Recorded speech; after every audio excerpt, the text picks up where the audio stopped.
আসসালামু আলাইকুম। আজকে আমরা জানবো হচ্ছে বঙ্গবাণী কবিতা। এটা হচ্ছে নবম দশম শ্রেণীদের একটি কবিতা, যেটা লিখেছেন হচ্ছে আব্দুল হাকিম। এই আব্দুল হাকিম তার কবিতায় লিখেছেন, কিতাব পড়িতে যার নাহিক অভ্যাস। নাহিক মানে হচ্ছে নাই, অর্থাৎ নাই বা নেই এরকম।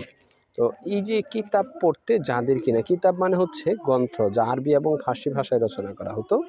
এখানে হচ্ছে যে যারা আরবি এবং ফার্সি ভাষায় রচনা করাকে পছন্দ করতেন না, যারা বুঝতেন না, বা হচ্ছে যারা মাতৃভাষায় রচনা করতে বলতেন, যাদের আরবি ফার্সি পড়ার অভ্যাস নাই, তারা বলছে সেসবে কহিল, মানে তারা বলল, মুতে মনে হাবিলাস, মানে তাদের মনে আগ্রহ জাগলো, তারা হচ্ছে খুব আগ্রহ বা প্রবল ইচ্ছা পোষণ করলো। তারা সকলেই মিলে কবিকে বলল, মানে আমাকে, মুতে মানে হচ্ছে আমাকে বলল যে তাদের মনে খুব আগ্রহ দেখা দিয়েছে।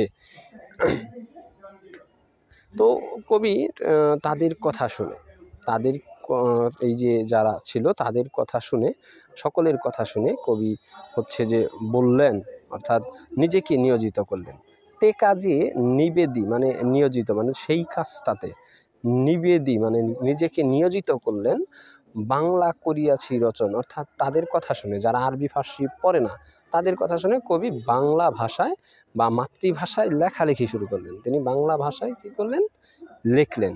অর্থাৎ এই যে যারা আরবি ফার্সি ভাষা পড়তে আগ্রহী না, তাদের হচ্ছে যে আগ্রহের জন্য তিনি বাংলা বা মাতৃভাষায় রচনা করা শুরু করে দেন।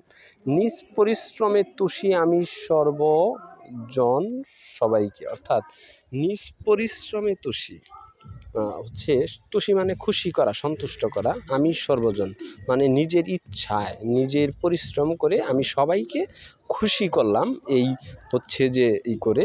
তো এই যে প্রথম চার লাইন, এই প্রথম চার লাইনে মূলত হচ্ছে যে কবি এই কবিতায় ভাবের যে প্রকাশ, সেটা তিনি ঘটিয়েছেন। এই আব্দুল হাকিম, কবি আব্দুল হাকিম ভাবের বহিঃপ্রকাশ এইখানে এই প্রথম চার লাইনটাতে তিনি প্রকাশ করেছেন।